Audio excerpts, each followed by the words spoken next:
Now I'd like to go ahead and make a texture brush. So to start that, a good resource for finding textures is to go to this website called textures.com. It used to be called CG Textures. And it's a great resource. All you have to do is create an account. It's free, and you're allowed a certain number of downloads right here. You get 15 free downloads every day. Easy to do. So I'm going to look up canvas, and you'll see I get tons of different kinds of canvas. This one I like because it has lots of variation, and you see here you have different sizes. To get these larger formats you have to be a premium member, and means you have to pay a little bit, but medium should be plenty. I have to log in to download. Let me pause and do that. Okay, so I'm logged in, and I went ahead and found something a little bit more zoomed in, and I'll go ahead and download this one here.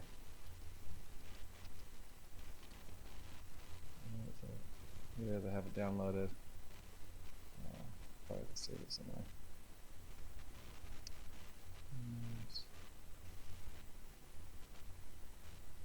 Canvas. Alright, come back in here. Canvas.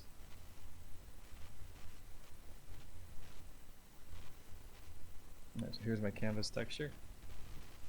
And I really just need a sample. So I'll drag out a square. Holding shift will keep it perfectly square for me. As big as I can go. Or not quite as big.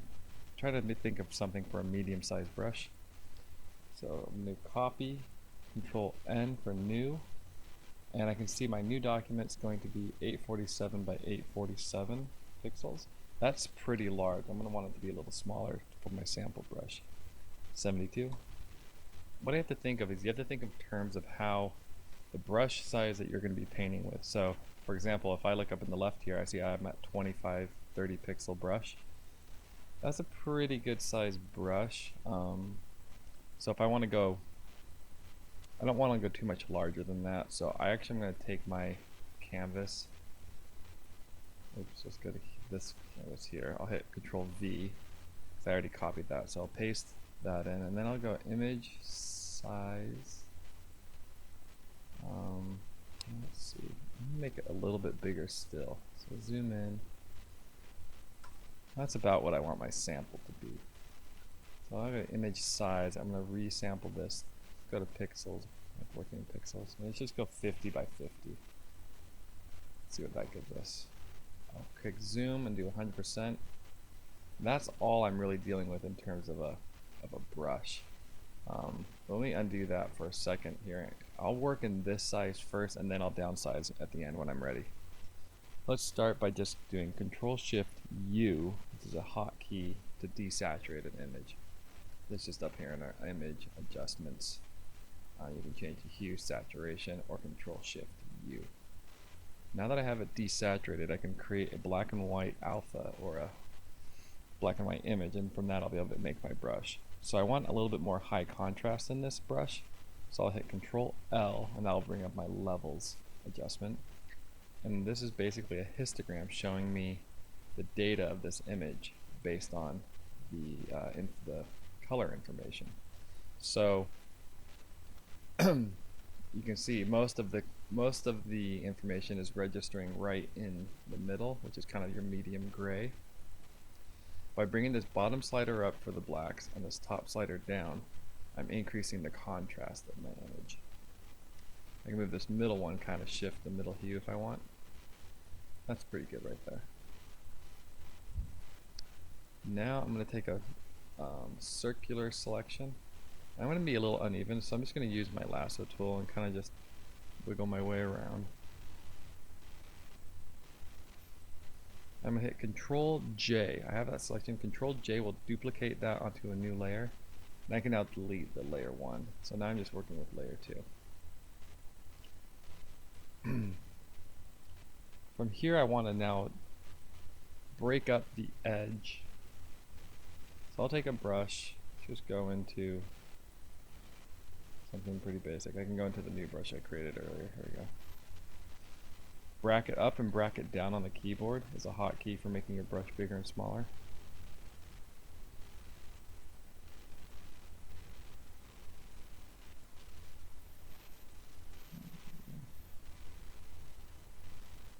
sometimes a texture might be better if you inverse it. So if you hit Control I, that just inverses everything. But I didn't like it, so I went back. I'm going to increase the contrast even more. I'm going to blow out my darks and lights even more because I want those to show up. That's pretty good.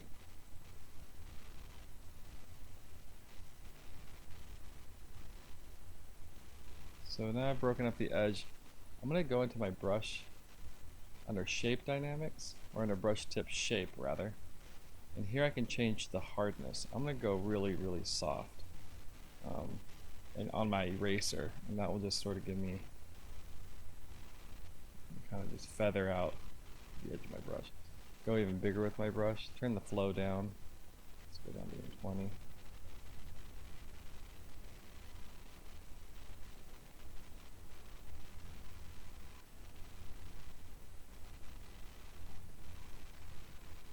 You don't always want to have a soft edge. Some brushes you want to keep really hard and crisp.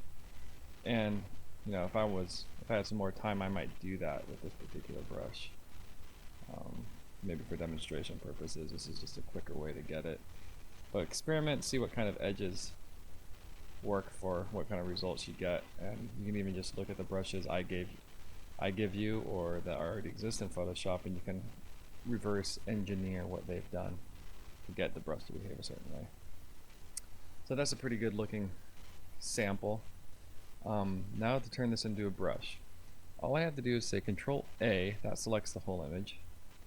From there I go Edit, Define Brush Preset. That will just make a brush right away from this sample. And I always call it doesn't matter what I call it, because I'm going to delete it in just a second, but I'll just call it Canvas. And there you see immediately my brush image here changes, and it shows me kind of an outline or a preview of what that brush might be. So let's go back into our document, and at full size, let's go to brush presets here. I'm going to come down and select the brush. When I made that sample, automatically put it into my palette. And here we are. It's pretty darn big. Because this is actually something to be aware of. My image, like I said, it's going to. That's not a problem. Okay, so it's at 847. That's massive. Let's go and bring this down. Let's just try 75. Now with resample automatic, if you're going smaller, they have these different algorithms for going bigger or smaller. Because I'm reducing the size, bicubic sharper is going to be better. Just realize, you have enlargement, and this is the same anytime you resize any image. This is what it'll ask you for one of these. It can do automatic, yields probably just as good results, but just so you're aware, there are these other ones that will definitely give you better results when you're enlarging or reducing. So we'll select that, 75 pixels. Hit Z and 100%, that will show you the actual sample. So that looks good. Control A again, Edit, Define Brush Preset. So okay. And now B for brush, and now I can see here it's at 57 pixels because that was the size of the sample at the time I made the brush. And that's going to determine how big the brush is. So going back into here, let's see. Now we've got a nice canvas brush. Okay, but it's not quite behaving like I'd really want it to. Problem number one is it's just repeating the same image. It's stamping it over and over, and if I take my spacing, you realize, yeah, it's just duplicating. There's no variation. So I'll take the spacing back down. So let's give it a 10 for just a moment, and let's go into our shape dynamics. Now before we talked about angle jitter, but we didn't use it because it was just a round brush. This time I'm going to take the angle jitter and just crank it up all the way, 100%. So now when I make a stroke, I'm getting something a little bit more organic. They kind of blend together a little better. I don't get this computer generated repeating pattern, which is nice. I'm going to take the spacing on brush tip shape and space it out a little more. That will reveal a little bit more texture for me, which is nice for my brush. The next thing I might do is I come under scattering. And scattering is good to sort of just randomly get some breakup. I can do that. I can take the count and scatter the count, which I don't think I want to do, but those are some other things you can play around with. Back to shape, I might change the roundness, which is nice, just a little bit. That just changes the, it sort of squeezes the sample of the brush. That might just give a little bit more variation on every stamp of the brush stroke. Transfer, definitely want to turn on transfer. So pen pressure, there we go. Flow jitter, well, also set the pen pressure. Now you can see I'm getting a nice build up of that canvas. And because it's rotating so much on every turn, it's not necessarily going to look like canvas, but it does give me something that's kind of interesting, somewhat of a natural texture brush. I'm going to turn my spacing back down just a little bit. And I can try going smaller and see what kind of look that gives me. Let me go to gray. Every brush tends to wind up being good for a certain application, a certain serves a certain purpose. And I'm not sure where I might use this one yet. I might use this one kind of as a way to lay down some texture, kind of if I wanted my canvas, my image to have a little bit more than just a smooth artboard look. I can sort of build up. You can kind of imagine if I was doing a sky.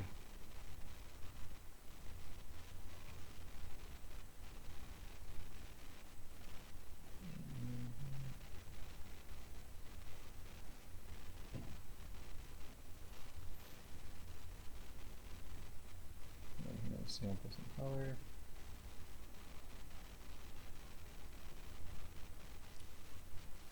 And that's just a little better, it blends a little nicer than if it were just a pure airbrush, something a little more natural about that. So that's probably what I would use this brush for. So once I have things set, I'm going to go ahead and save the brush, and now I can call it what I want to, canvas. Okay, now that's saved. Under my brush presets, these other 3 brushes, they were kind of just interim brushes just to kind of get me to that point. I want to delete those. They're no good. And they're just, polluting my brush palette. So I'll get rid of those. Alright, so there's some good tips on how to manipulate this brush editor to get some interesting looking brushes. And have some fun. You can play around with color dynamics. This is kind of fun, especially if you're doing a foreground background jitter. And so based whatever these 2 colors are, set those to 2 different colors. And now you see I'm getting a little bit of variation in there. It's kind of neat. That can be good when you're doing, say, grass, or something where you're repeating a lot of the same thing, and that will give each blade of grass that gets painted gets a slightly different shade, and you can do that with your hue, your saturation, your brightness. A nice way to do that and get some randomness. If you're painting leaves, you can create a nice leaf brush, and I think I might do that for you guys just to show you. So let me take a pause, and then we'll do a leaf brush, because those are very useful ones to do.